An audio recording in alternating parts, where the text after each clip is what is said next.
All right, I'm not big on opening statements, so ask me what you want to know. Coach, coming into the USA today, obviously a rowdy environment. I saw you getting into it with fans coming in and out of the tunnel. What was it like to play in this environment today and ultimately come out with a win? Yeah, it was great. I hate admitting this, but like 1993 was my graduation year from high school, so really, really familiar with that Texas Tech team and how fun it was to watch that team. And honestly, I thought even Coach Gerlich's like wearing their jersey and taking the blazer off, I thought that was really cool. In all honesty, like I was glad we won the game, but I told her I thought that was pretty awesome. And what a special team that was, and what a great crowd. And you know, the reality is in women's basketball, you would rather go on the road and play in front of a rowdy crowd. Like this is why you do what you do, you know, and there's nothing better than silencing a crowd or making a crowd mad on a bad call. And I think I thought the fans here were awesome. A lot of physical moments in the paint today, too. What are you saying to your team when they're going through that, either getting calls or not getting calls their way? Yeah, I mean, I'm sure there was frustration. There certainly was. I'm sure on both sides. I think especially, you know, Bree Scott puts a lot of pressure on the officials. I mean, the defense, but also the officials, because she creates a lot of that contact. And so your ability to stay vertical, I know they probably think every time she went in there it was a foul, but you have the ability as a defender to play vertical. And if the offensive player puts their body into yours first, as long as you're vertical, it's a clean play. And honestly, I wish we had more of the pro rule where you know, if you jump inside the charge arc, as long as you stay vertical, you know, it's not a foul. Because I think that's what you should do when you're officiating athletes. And so, you know, I thought that for the most part, you know, I think both teams similarly went to the line, and so you couldn't look at the foul advantage one way or the other. You know, but I think there were certainly a lot of plays at the rim. I mean, when you look at, I'm obviously big on analytics, but the biggest difference in wins versus losses is they give up points in the paint in their losses. And so that was a huge key for us, that A, we kept them off the foul line, and B, we scored in the paint, not just touched the paint, which is always something we're talking about, but getting in the paint, finishing in the paint.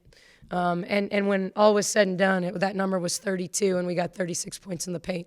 So I'm not surprised, because as much as sometimes we rely too much on numbers, they're right a lot of the time, because data doesn't really lie. What did you like most about your defense today?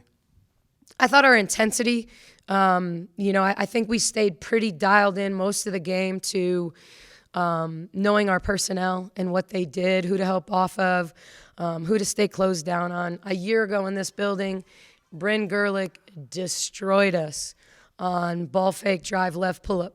Destroyed us, you know. And so I thought for the most part, we stayed on her left hand a little bit. We consistently made her play over us and not around us, and never let her get comfortable. You know, there was a stretch where Shavers and Briamber were having to take every shot. So a lot of that came from, we guarded their stuff, original stuff well.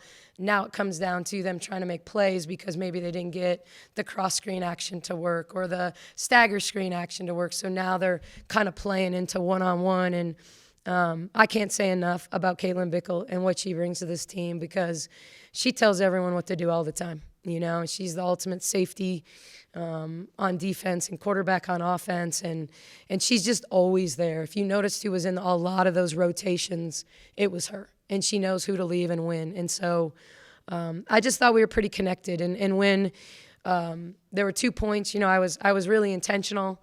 I said after Texas, I wasn't going to let a team go on an 8 or 9-0 run like Texas did to us. And so when they went on a 5-0 run, in the first half, I called a timeout and settled us down, and we got right back to it. And then when they came out of the locker room and went on a little run to start the third quarter, we stayed poised. We did what we needed to do, and we pushed it back to 10. And so that's what I liked the most, that we didn't let the crowd rattle us, a run rattle us. We just kind of got back to doing what we needed to do.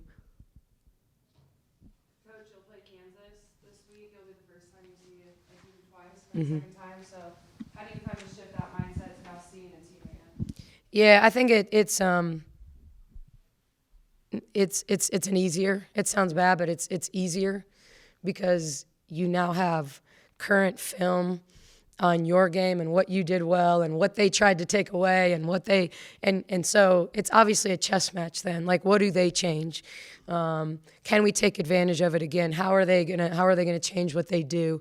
And then, but you still look at the games in between then and now and see, okay, after they played us, what have they done? Where have they changed? You know, are there any lineups that are hurting people? You know, so it's a reevaluation, but it's your team isn't learning the stuff for the first time.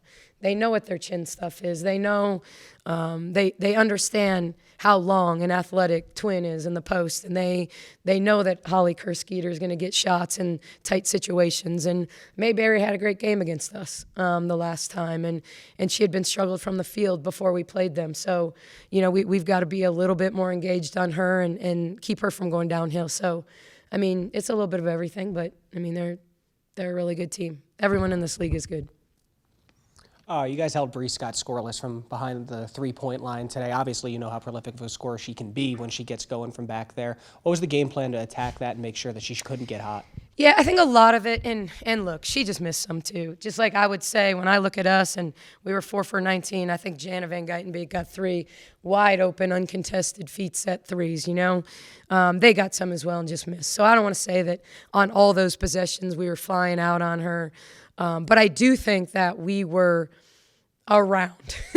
You know, we were rarely not near her. Now, we may have been backed off a little bit, and but we had the luxury of playing between Bella and Bugs most of the time. Asbury got her when she moved to the wing, but when she was kind of a 4-5, we had the ability to have length on her, so we could space her a little bit and still feel like we could get a contest. I thought we forced her to kind of take shots as we were switching the ball screen, kind of behind the ball screen, which, you know, that's just not as high percentage a shot, you know, as that kind of standstill, drive, kick type 3. So I think if we did anything well, it's even one of her probably most open 3 of the game was right at the end. But, you know, you've played 30 minutes and you're down double figures and you're a little bit tired and you know, we missed her on a screen, I felt like, and that was about as open as she was. But we tried to stay pretty close to her most of the night. And then you mentioned Bugs there and Bickle, both of them in double figures for rebounding today. Do you see them creating space down low, especially when Texas Tech sometimes runs those longer lineups with Freelon and Tofeano? Yeah, I mean, I think Freelon and Bugs are actually pretty similar. You know, I don't know that any one of them is, you know, gonna outbench anybody in the weight room, but they can outjump and are long, and so, you know, I think that's actually more comfortable in some ways for Bugs, is to play against someone more like herself than when she gets in those battles with really physical, strong thrower around. Kate just is strong. I mean, she's a 5th-year senior. She's bought into our strength program. You know, she knows how to leverage with her legs. She's consistently boxes out. If she misses a box out, it's because she's had to rotate, you know, and it's hard to box out when you come over to rotate. So she just does it with pure, like, old school, I'm going to hit you first and try to keep you behind me and not let you get to the ball. You know, Bugs is more of a tip and get a hand on it and try to pull it in. And, you know, she's going to get really, really good when she gets a stronger base and can just go get it with 2 hands. You know, right now she leverages, has to go get it, and sometimes that's why the ball gets knocked out of her hands. But she consistently goes, and I think even shockingly, she had 9 rebounds and there was less than a minute to go. And there was a shot at the other end that she got a rebound, but they tied her up. And I thought, dang, okay, well, it's not a rebound because it was a tie-up. But then she just came down and got one on the offensive boards to get her double-double. So she just always goes to the ball, to the boards, you know, and there's a knack. It's hard to teach kids to be good offensive rebounders. They either have that toughness and intensity to go pursue the ball, or they watch, you know. And if you're a watcher, you're never going to go get it. You know, and that's why those kids are special. And you know, there's a lot of good offensive rebounders in our league, but some of them are just pushers. You know, we refer to offensive rebounders, are they crashers or are they pushers? You know, if they can leverage and push you under the rim, You know, that's one thing, but she's one of those kids that has to go rebound out of her area to end up with a lot of the balls that she does.